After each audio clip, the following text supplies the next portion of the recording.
Well, welcome everybody. All right.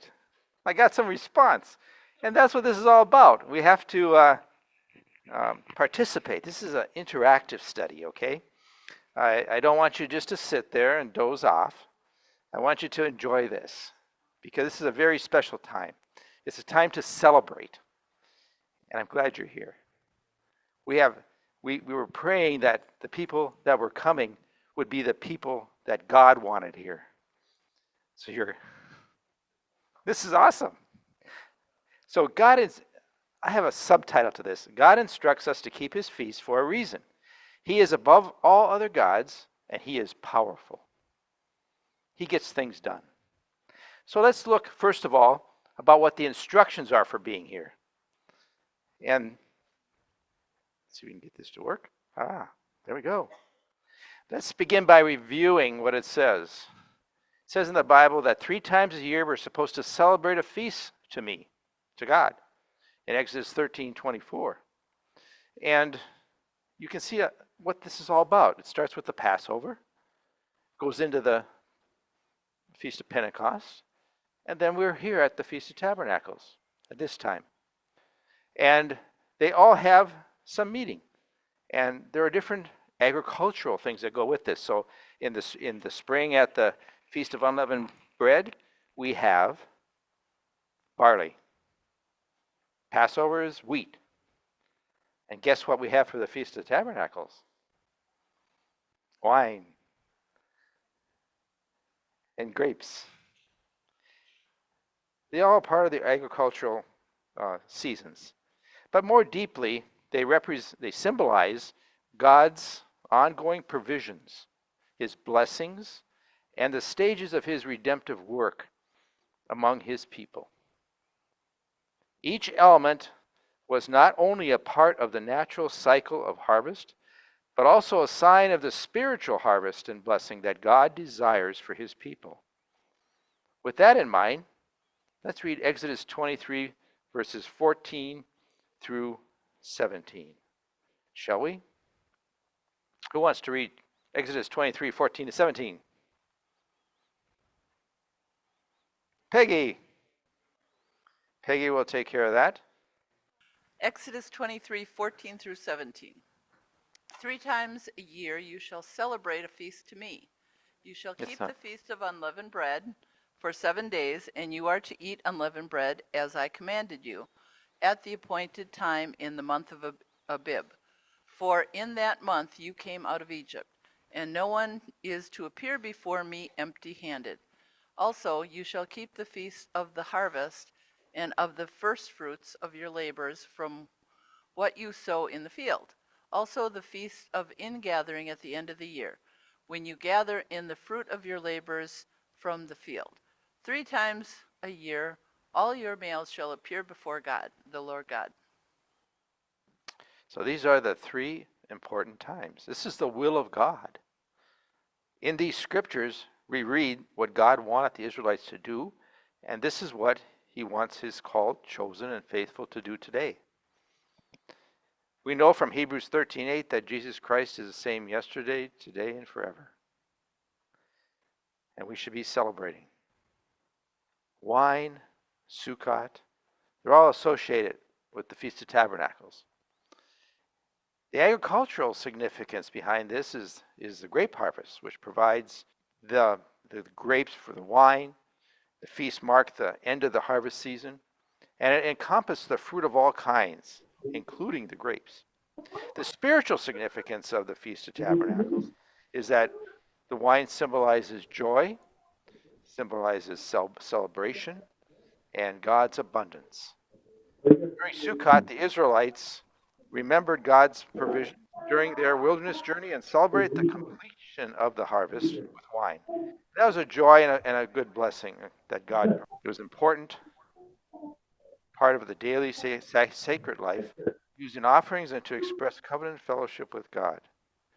So as we focus on the particular holy feast, this one, we see that the wine represented celebration, represented joy and abundance. It's also forward looking to the Messianic age, symbolized by abundant wine and Amos 9:13, Isaiah 25:6. So let's look at Amos 9:13. Somebody want to dig out Amos 9:13 for us? Gloria. The days come, saith the Lord, that the plowman shall overtake the reaper, and the treader of grapes him that sows seed. And the mountains shall drop sweet wine, and all the hills shall melt. What about Isaiah 25:6? And tell us what version you're reading from, please. The Lord of hosts will prepare a lavish banquet for all peoples on this mountain, a banquet of aged wine, choice pieces with marrow, and refined aged wine. Isaiah 25:6, NASB 95. And the Septuagint says, and the Lord Sabaoth will act for all the nations on this mountain. And the mountain was Jerusalem. They will drink cheer, they will drink wine, and they will anoint themselves with perfume. This is a celebration. It's a very important time. In Leviticus 23:22, there's actually a transitional verse. This verse is between the spring holy days and the fall holy days. And it says, when you reap the harvest of your land, moreover, you shall not reap to the very edges of your field, nor gather the gleanings of your harvest. You are to leave them for the needy and the stranger. I am the Lord your God. This verse applies to both the spring and the fall feasts. It's right in the middle. And a lot of people just glance over that. So why do you think this verse was put there between the spring holy days and the fall holy days? Any idea? John. At the appointed times, people think of the poor, and they are always on the watch out to help them. But I think they get in between the appointed times. Maybe they get complacent and busy with their lives. But it's important to leave something for the poor, and that was a theme of the New Testament too. Paul, after his calling, he went to see the people, the disciples at Jerusalem, the apostles, and to see whether he was on the right track. And the main theme there was to look out for the poor. They meet out and they gather. So if you glean every inch of your field, it leaves nothing for them. People that harvest potatoes, quite often, there's always some left in the field, right? So that's a good opportunity for poor people to go out and gather. There you go. A practical aspect of it is that the nation was wandering about. So as it's a pilgrimage feast, as people are moving from one side of the nation to the other, they could feed themselves along the way and on the way home. Well, Christ summarized his law in the New Testament by saying, love God and love man.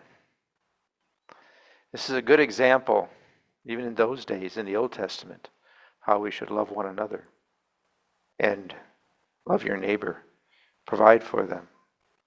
And this is so I think that is one of the main reasons that you should keep in mind. It's a summary of what's going on. There's a Feast of Tabernacles on the 8th day, so the last of the fall holy days begins now. Sukkot, Hebrew for booths, is known in many different names. I'm not aware if you know it, but it's a Feast of Tabernacles, Feast of Booths. And I have written there all the different scriptures that you can find that at.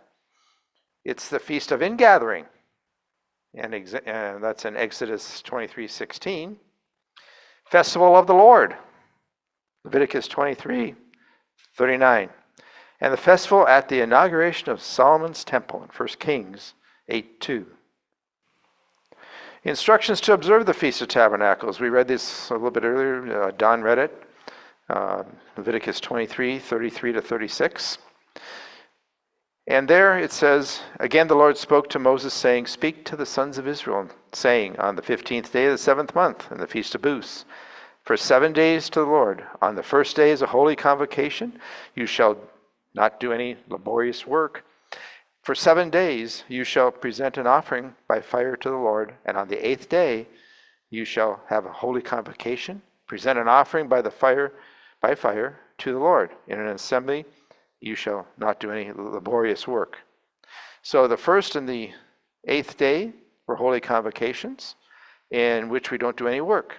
And we will focus on meeting and assembling with one another and in rejoicing and celebrating. For 7 days you shall present an offering. Remember, it said here, present an offering by fire to the Lord. How are we doing that now? Don jested a little bit. We're gonna burn some steaks, put a little beef to the fire, or fire to the beef, but in Psalm 107, 21, and 22, it says, "They shall give thanks to the Lord for his mercy, for his wonders, to the sons of mankind. They shall also offer sacrifice of thanksgiving, and tell of his works with joyful singing." That's in the NASB 2020. So it's interesting that in the scriptures it says, of that same verse, let them give thanks to the Lord for his loving commitment and his wonders to the children of men. And let them slaughter slaughterings of thanksgiving and relate his works with rejoicing. Slaughter slaughterings. Septuagint says, let them give thanks to the Lord for his mercies and for his wondrous things to the sons of humans. And let them sacrifice a sacrifice of praise. And let them proclaim his works with great joy. I thought you'd like that, John. And it's something we have to do. It's slaughtering of thanksgivings. It's giving thanks for all the many blessings that God has given to us. He's a great and a powerful God. He cares for us every day, gives us our next breath. There's so many things he does. Here's some more instructions about the feast. This is verses 39 to 44 in Leviticus 23. Marlene, you want to do that? On exactly the 15th day of the 7th month, when you have gathered in the crops of the land, you shall celebrate the feast of the Lord for 7 days, with the rest on the first day, and a rest on the 8th day. Now on the first day you shall take for yourselves the foliage of the beautiful trees, the palm branches, and the branches of trees with thick branches, and willows of the brook. And you shall rejoice before the Lord your God for 7 days. You shall celebrate at a feast to the Lord for 7 days in the year. It shall be a permanent statute throughout your generations, and you shall celebrate it in the 7th month. You shall live in booths for 7 days, and all the native born in Israel shall live in booths, so that your generation may know that I had the sons of Israel live in booths when I brought them out from the land of Egypt. I am the Lord your God. So Moses declared to the sons of Israel the appointed times of the Lord. So we see here on the first day we're supposed to gather branches and use them to make booths and sukkahs. We have some fake stuff over there at the hotel. But this afternoon, and we did it today, the first day. Put that up. This afternoon, we'll be doing similar thing at the hall. We have another sukkah out there, and we've managed to cut a few trees down, and we'll be able to use those boughs and put them over the top of the sukkah. So when you get a crowd out there this afternoon, we'll go about doing that. Got the chainsaw going John yesterday has and a put it comment. together. Yeah, I think here in verse 40, if you go back in history, Josephus or Philo, you'll find that they carried branches. And this, I think, would be referring to that, because it says on the first day you shall take. If it's talking about the tabernacle you're building, it's too late if you're building it on the holy day, right? Mm-hmm. So, and where did you sleep the night before, at the start of the holy day? So I think here it's talking about the branches you carried in your hand. The Hebrew word for that is a lulav. English is just branches, and it even defines some of them in the Septuagint. I think willows and palms, and so on. But I believe that when we're meeting in a facility like this, they don't really care for all them leaves on the carpet squished in, so it makes it difficult. And actually, you can get imitation ones. I forgot mine this year, but it feels awkward that I haven't got my branches. Well, we actually have the branches piled behind where John and Phil are camping.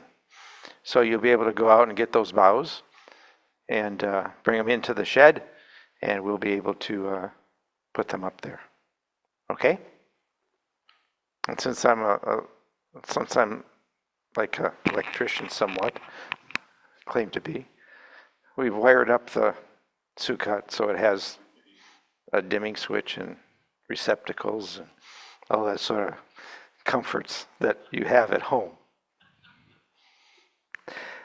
Verse 43 explains the purpose of making the booths, so that the future generations will know that God, the Lord our God, was the one who brought the Israelites out of Egypt. It is He who is the Lord our God. So Sukkot was where they spent the first night of freedom. Exodus 12:37 says, "Now the sons of Israel journeyed from Ramses, Goshen, to Sukkot, about 600,000 men on foot, aside from children, women and children actually." The term Sukkot signifies booths or tents. It's probable that this place was so named from its being the place of the first encampment of the Israelites as they left Egypt. So they lived in these booths for a bit, and it's significant as they left their homes. And now we're totally relying on God for all their needs. And that's really the significance for today. We have to rely on God for everything. Nehemiah 8:13-18. Sukkots are built. We got a bunch of reading there to do. Who wants to tackle that puppy? Then on the second day, the heads of the fathers' households of all the people, the priests and the Levites, were gathered to Ezra the scribe that they might gain insights into the words of the law. They found written in the law how Yahweh had commanded through Moses that the sons of Israel should live in booths during the feast of the 7th month. So they proclaimed and circulated a proclamation in all their cities in Jerusalem, saying, "Go out to the hills and bring olive branches and wild olive branches, myrtle branches, palm branches, and branches of other leafy trees to make booths, as it is written."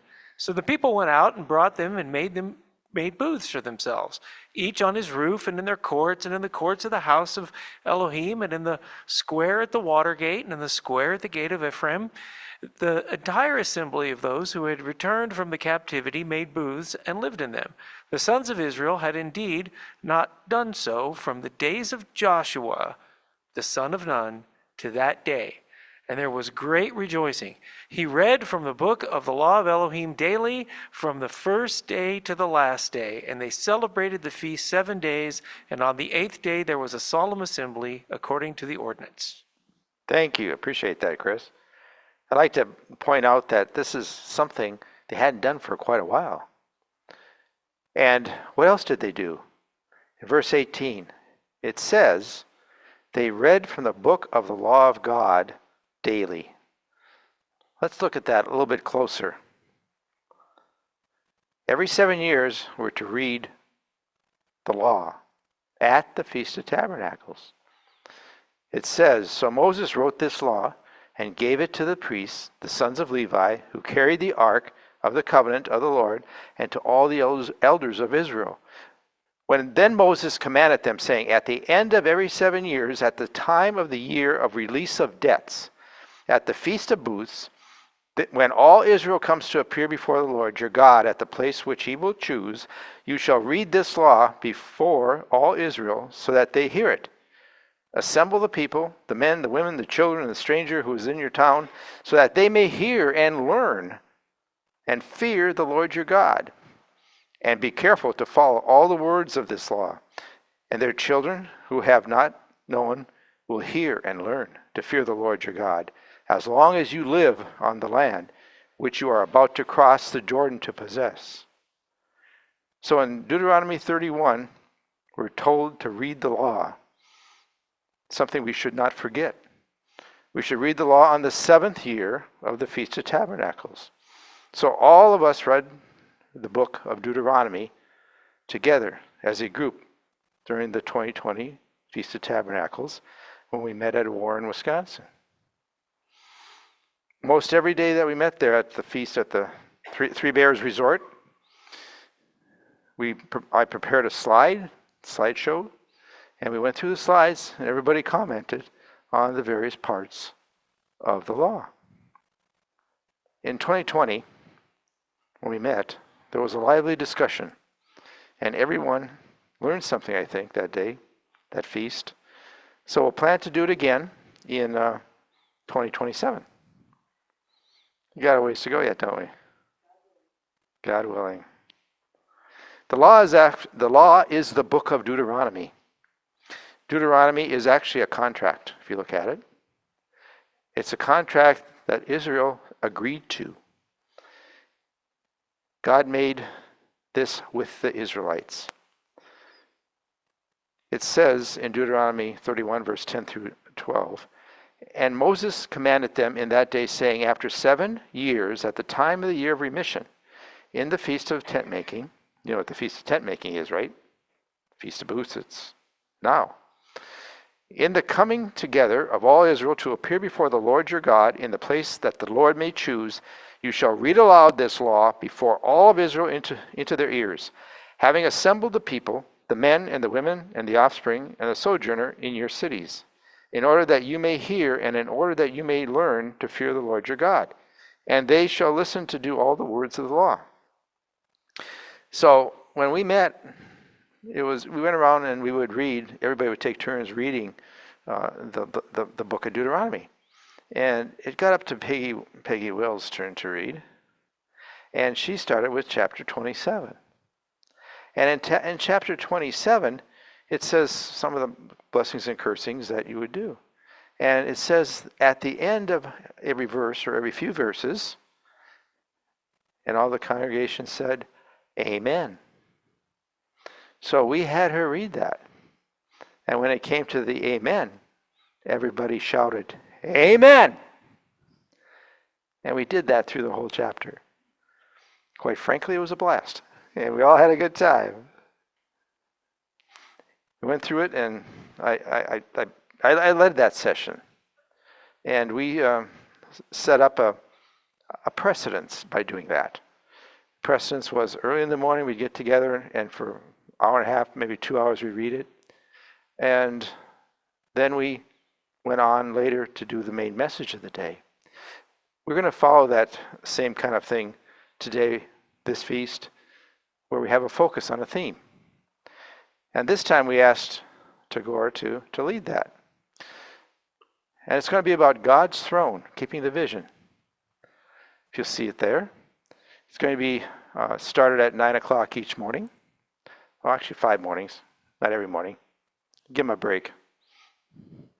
And as you can see on the wall, we have our theme, God's throne, keep the vision. And on the right, we have about a dozen different topics that he's going to try and cover as he goes through it as a marathon, all about God's throne. Yes, he's already wiping his forehead. He's wondering, how am I going to do this? So tomorrow is the first one. We're going to continue on, and he'll be talking about God's throne, which is, I think, an awesome thing to think about. Because in the future, we'll be standing in front of God's throne. And you're going to be there all by yourself. And you're going to be responding. And in the millennium, everybody's going to be keeping the feast. Who wants to read Zechariah 14? Go ahead, Paul. Zechariah 14, verses 16 through 19.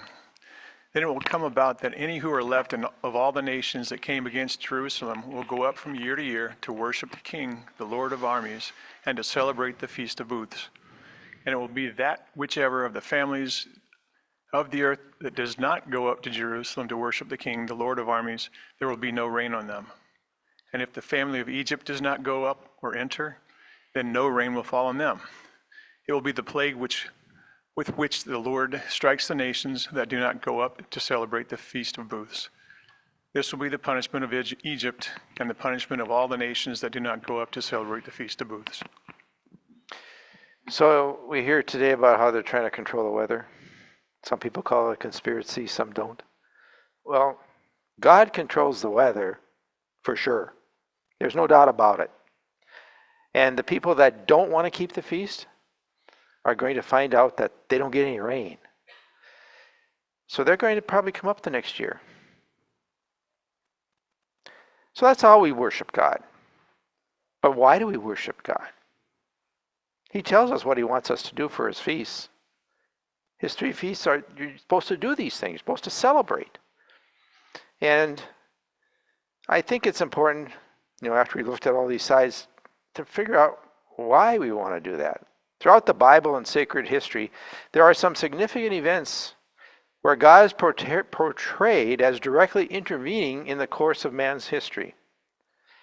These interventions are seen as acts of divine power, divine guidance,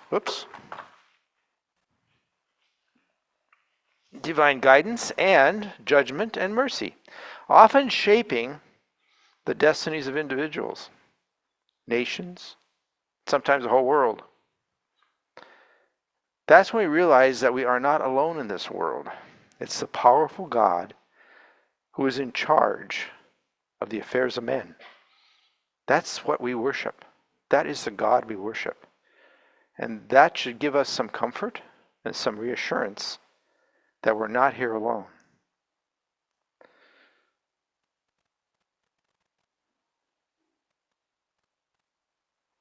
Now, God wants to be sure that we are going on a certain plan. He has his plan. And it will not be, altered. It's something that's going to happen. We hear that Satan is the god of the age. But the true God sets the rules on how Satan can govern, what he can do and what he can't do. God intervenes when he needs to in order to keep his plan going down the right path as time passes on. So this diagram shows why our powerful God needs to intervene in the lives of men from time to time. Because you see, sometimes they wind up going way up here, and sometimes they wind up going way down here. But God wants us right here. That makes sense? Pretty straightforward. But it's like we got chickens. They get out of the fence, and they just kind of wander around, go around. Every once in a while, we have to go out and chase them back into the fence. One of these days, we'll clip their wings when we get tired of, doing that. But it shows that God is going to keep his plan in motion in the right way. So let's look at a couple of times when God actually took a hand on things. First example is when he caused the flood. That was a worldwide thing. Everybody noticed that. Well, for a while they noticed that. But anyhow, Noah and his family were the only ones left over. And it was for a purpose.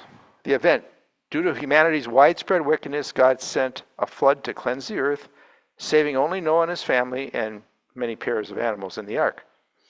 The intervention was that God preserved a remnant and promised never to destroy the earth by a flood again, making a covenant with the sign of the rainbow. This was the first great restart. That's a joke.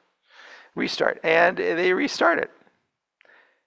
I would imagine that at this point in time, God decided that it was time to take a more firm hand in his involvement in the way man was governing themselves and what they were doing, how they would be allowed to progress.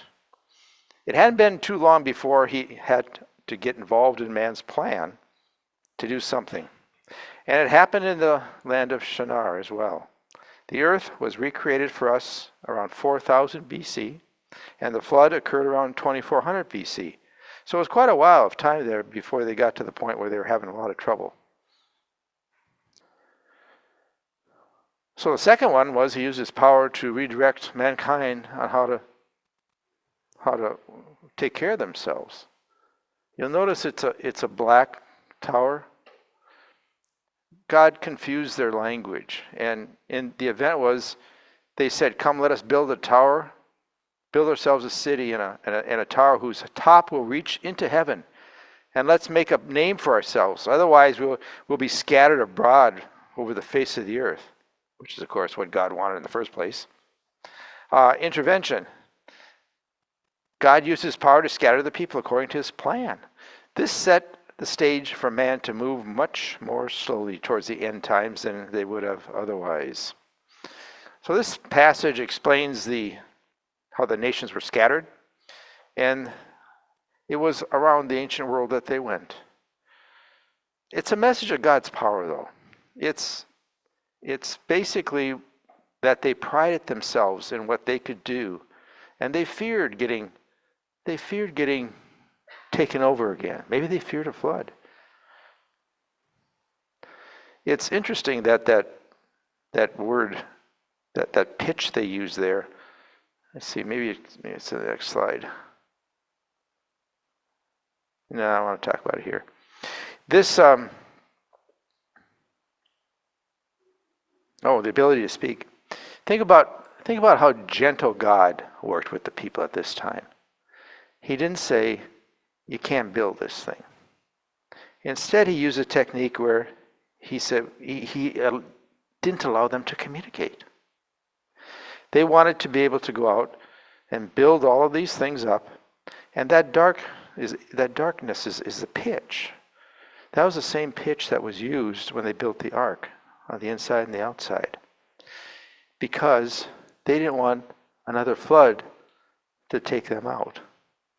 That blackness was the pitch. They used it as the connection between all of the bricks that they made.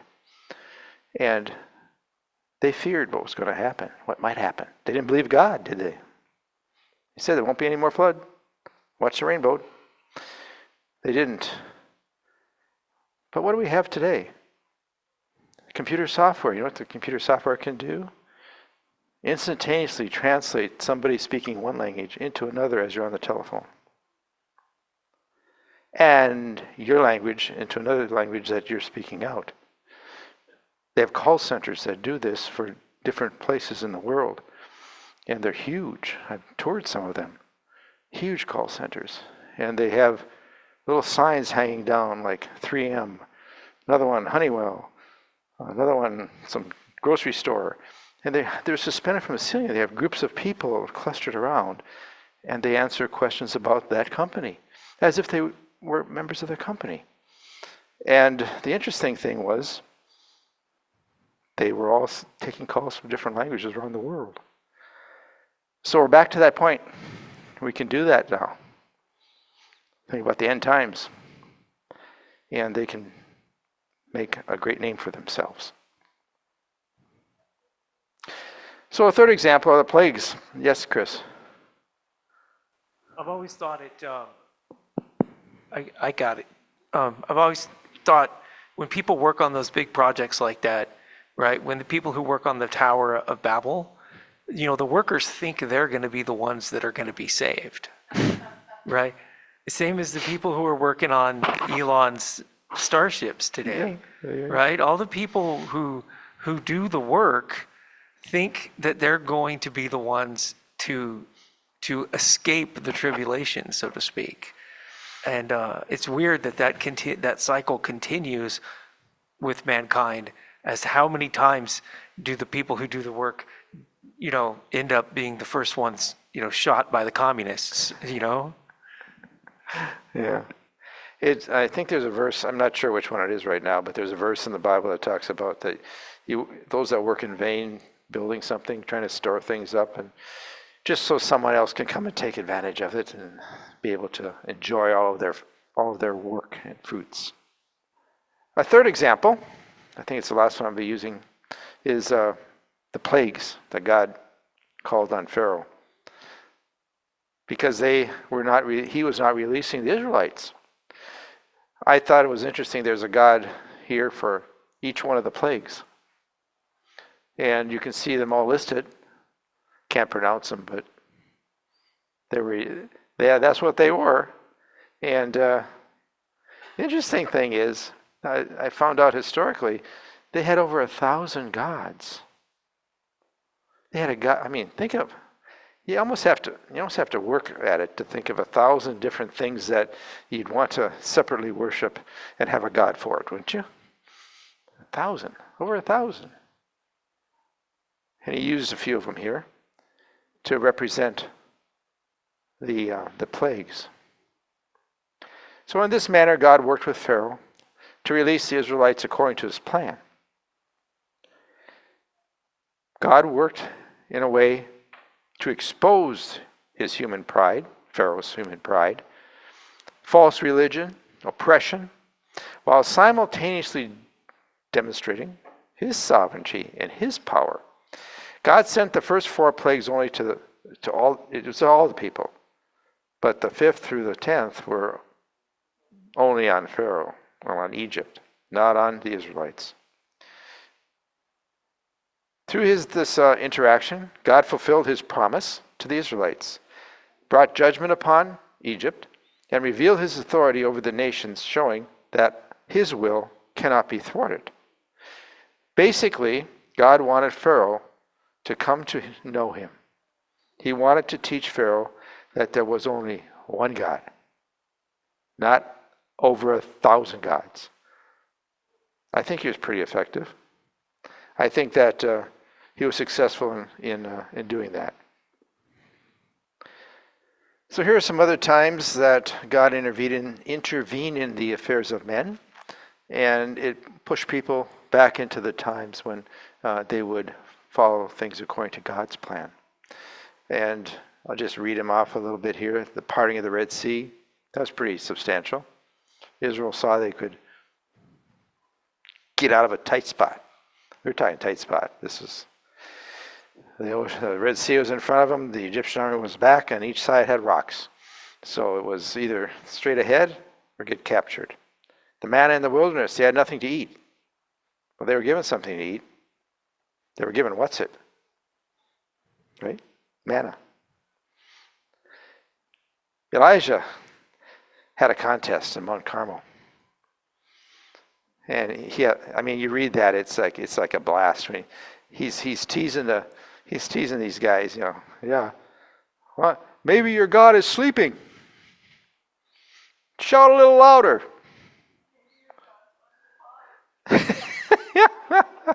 They did say that, didn't they? And he showed off a little bit. He poured water onto his offering, and water was all over the place. And he says, "Okay, now we're going to light it." And God came down, took it off. Almost like that water was gasoline. She torched everything. He torched everything. I mean, he torched the rocks that were down underneath that offering. Then that was Elijah. Then Jonah, of course, he was told to go to Nineveh. He was going to fight him. So God had a fish built, ate him up, didn't kill him. It's interesting. Must have been enough air in there. And then he had him puke him out over in Nineveh. He must have smelled great, huh? Can you imagine? And he did what he was supposed to do.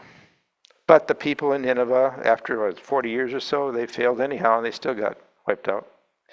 Miracle of Jesus in the New Testament, all the gospel. He went around doing all these things, healing people and making all this stuff happen.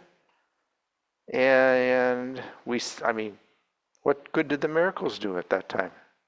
Few people got interested, and we don't have the gospel spread by everybody all over the world. There's still a lot of different thoughts about that. But it happened. The conversion of Saul to Paul. Now there's something that really got his attention, wasn't it? Yeah.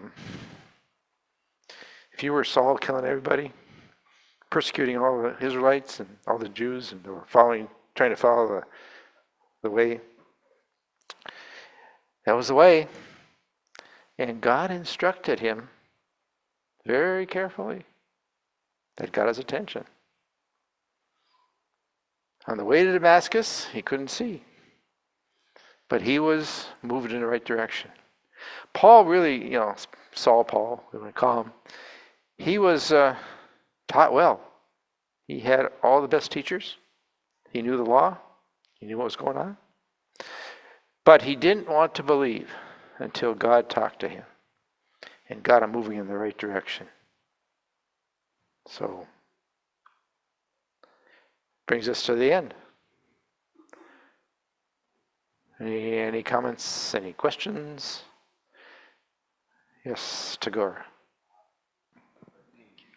It's a very interesting, very insightful presentation, Tom. Thank you for taking the time to put them together. I have, there are several points I kind of gained insight through your presentation. I would mention two of them. Maybe I missed this when I read through Exodus and Leviticus, where Israelites were told to observe the Feast of Tabernacles because God made their fathers to dwell in booths when he took them out of Egypt. Mm-hmm. So the whole wilderness journey and the deliverance of Egypt is included for them when they keep doing this feast, mm-hmm. to remember that, the wilderness. So wilderness, they were in booths, tents, mm-hmm. and God was in their presence, and God was protecting them and providing them the hot desert and the cold, like Wisconsin in the nights. So God is one who takes care of all the people who are dwelling in the booths. I thought they have to remember that. Mm-hmm. Perhaps God is telling them, when you keep these feasts, I am with you. I am your provider, protector, and one who blesses you and takes care of you. I give you manna. I give you water out of rock. So many things that God is taking back to the wilderness. So that's one thing was interesting that you covered. And also the second point is also very interesting, that he goes through full circle. Initially, the Israelites were brought out of Egypt and they were forced to dwell in booths. So he's establishing a pattern.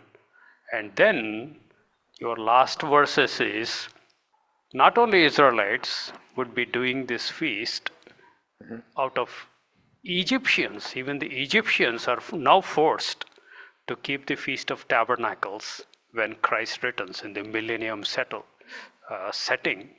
So everybody would be eventually brought to keep the Feast of Tabernacles. So he made a small beginning with Israelites. Now the whole world, every nation. Mm-hmm. So that seems to be God's solution, this great festival, Feast of Tabernacles. Mm-hmm. Thank you very much. Yeah, thank you for your comments, Tagore. If I could add some, there's obviously a trend here where God starts things small. He starts them small and he teaches and he grows it. And he focuses on certain things a lot of times, like you'll focus on the Israelites and how they are taught, the failures they have, the successes they have. And he focuses on, like, the city of Jerusalem. The city of Jerusalem is what he calls, beautiful. That's going to be the city at the very end times where it's going to grow. It's going to be huge, really big. That's really, really big. And bottom line is, he has this plan that he then uses as an example for others. And it's a start. And that's why in the end times, people are going to be keeping the Feast of Tabernacles. All the Egyptians go up, and they'll know that there's one God. Okay. Yes. Very helpful, Tom, your review of how God intervened. And an interesting question someone might have would be, if God is all-powerful, why did he have to intervene? And the simple answer that we need to remember is he has given us freedom of choice. So he does have his overall plan, and his overall plan will be performed the way he intended. But because we have freedom of choice, he may have to, if I can use the phrase, tweak it once in a while, allowing us freedom of choice and at the same time making sure that his overall purpose will be accomplished. I'm done. That's exactly right, Stan. And that's why the model I drew, which showed it diverging as time went on, he allows man to go so far and then realizes that we've got to stop it now and we've got to get it back in line. So that's exactly what I was trying to get across. Thank you. Yeah, Phil? Paul had a major change. He had religion on the road to Damascus, and then he found reality. He found that before his experience, he had a belief system. Afterwards, he had reality and a relationship. They're totally different experiences. And the Israelites are recorded as being faithless. Even though they went through the Red Sea, they got good religion, but they didn't get a relationship. They rejected the relationship. Don't let him talk to us. He'll kill us. You talk to us, Moses. We can't stand him. Mm-hmm. Give us a king, they told Saul. And Yahweh told Saul, says, Saul, they didn't reject you, they rejected me. Mm-hmm. So the first thing for repentance is changing your God. It's not changing your religion. That's a good point. There's a lot of change that is from the Old Testament to the New Testament. You know, it can run straight on. It doesn't mean it's the Bible, right?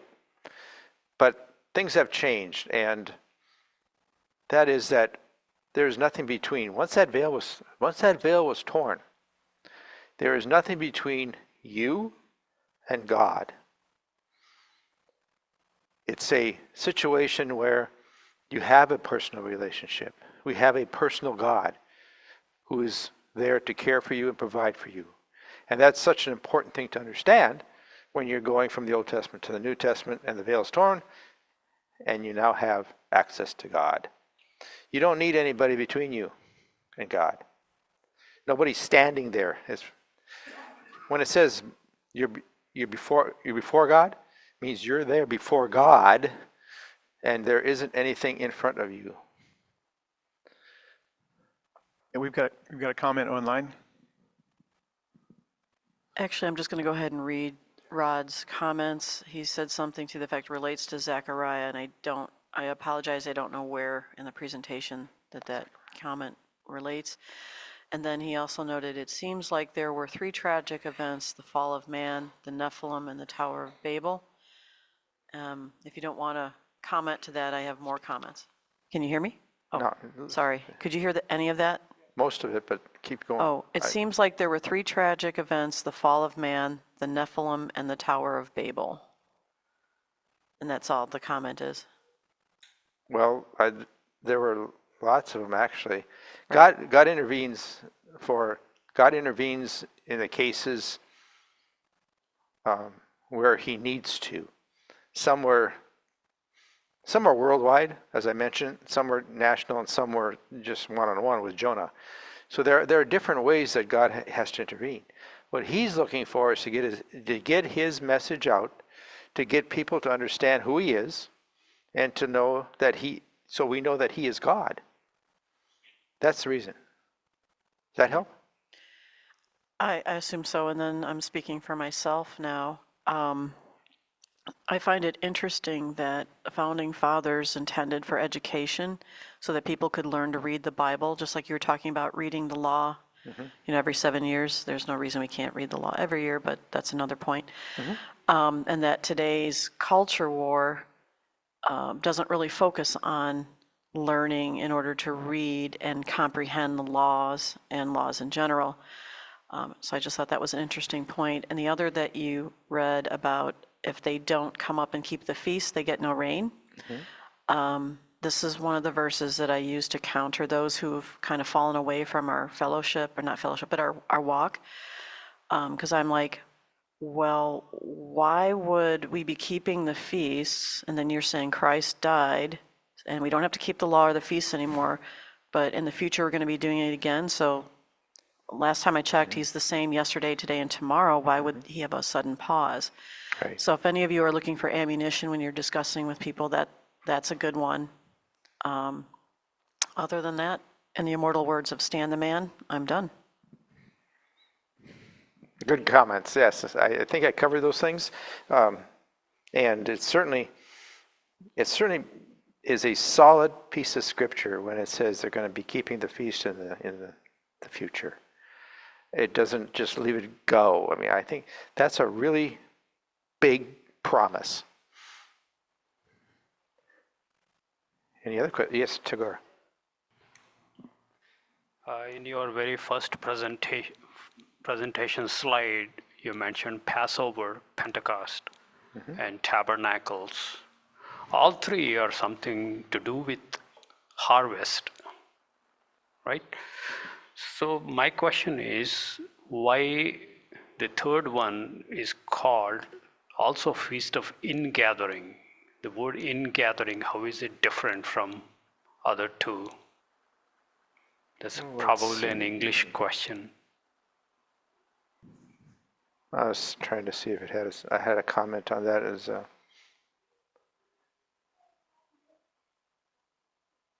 other than I don't know why it's only used for the Feast of Ingathering. So I really can't comment on that right now. Could anybody else respond to Gore's comment? If you go back to your previous slide where it talked about the ingathering at the end of the year. Yeah. No, back where you were. The Feast of Ingathering, is this where it's clarifying at the end of the year? In other words, ingathering also happens in the spring, but this ingathering is at the end of the year? I'm just looking at that word like you're talking about, could be just a word of how it's put there. Yeah, the final one. Yeah, we're clarifying which ingathering it is. I don't know if that makes sense. And around here, that's the only time you gather it in.